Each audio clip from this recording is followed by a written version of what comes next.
The no-confidence motion against Premier Dr. D. Orlando Smith in his capacity as finance minister by the opposition leader was unable to muster support among legislators, even his sole opposition counterpart Julian Fraser on August 1.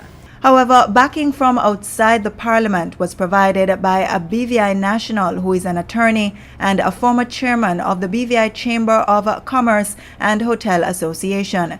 Jamal S. Smith, in an incisive missive penned to Mr. Foy and copied to the Premier and outgoing Governor John Duncan, also brought his concerns about the state of affairs in the BVI to the attention of the Minister of State for Overseas Territories, Lord Ahmad of Wimbledon.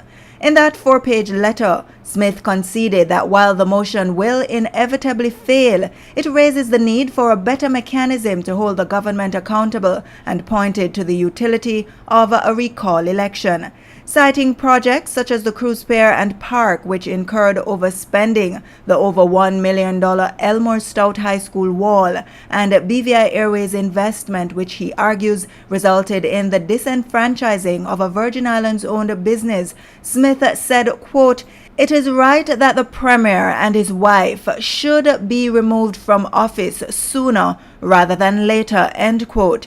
He expressed hope that the no-confidence motion, though an insurmountable challenge, would open the eyes of Virgin Islanders to what he termed the enormous levels of corruption within our very small and closely knit society. Smith stated that broad-scale public sector reform accompanied by legislation such as the Human Rights Bill, Freedom of Information Act, Data Protection Act, revision of the Register of Interests Act, and standing orders, as done in New Zealand and devolved Scotland, are necessary to safeguard BVI landers against, quote, any further abuses by this government, end quote.